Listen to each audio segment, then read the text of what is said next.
par exemple, la tétée de bienvenue, ben, l'enfant a voulu le faire sur son père. Ah ouais, Tu vois, putain. un truc tout bête.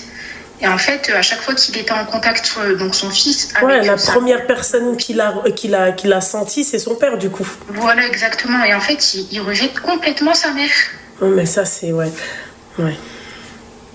Et puis, elle a beau... Je sais que les personnes de la maternité, auxiliaires de puériculture, Péricultrice, oui. et voilà, elles lui ont expliqué que c'était pas de... Enfin, c'était un geste anodin. Ce n'est pas l'enfant qui choisit, quoi. Oui, non, mais en fait, c'est comme on dit, c'est les odeurs, ma chérie. Oui, C'est voilà. les odeurs, en fait, simple. Voilà, c'est clairement les odeurs. Maintenant, moi, ma belle, ce que je préconise pour ce type de personnes, c'est ce que je te disais, ça serait les téléconsultations, mais juste le téléphone. Ouais. Tu vois, parce que en fait, déjà, l'enfant, je sais, je pourrais pas te dire, je pense qu'il faut aller voir peut-être un pédiatre ou se rapprocher d'un pédiatre pour qu'elle puisse la conseiller.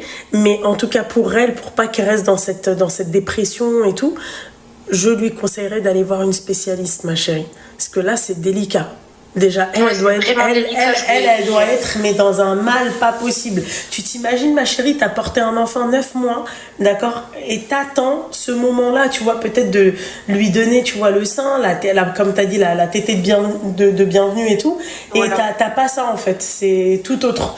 Mais je pense pas que, ma chérie, je pense pas que c'est le fait qu'elle ait idéalisé l'accouchement. Parce que je pense qu'une femme qui est enceinte, elle idéalise pas l'accouchement. Elle sait que, enfin, tu vois, elle sait que t'as des risques que ça te fasse mal, tu vois. Enfin, on voit une femme qui accouche, on va pas dire oui, ça, tu vois.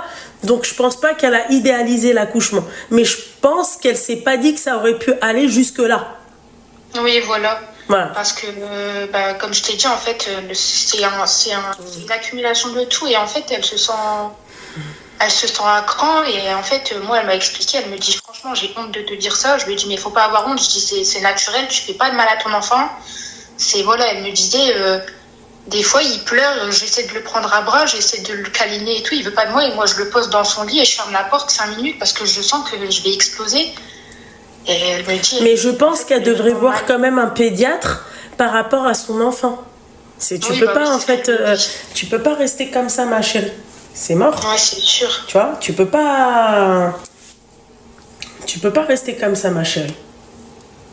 Ouais, c'est sûr. En tout cas, elle t'écoute. J'espère qu'elle prendra tes conseils en compte. Parce que je voulais juste qu'elle ait, tu vois, un avis extérieur à son entourage pour qu'elle puisse entendre que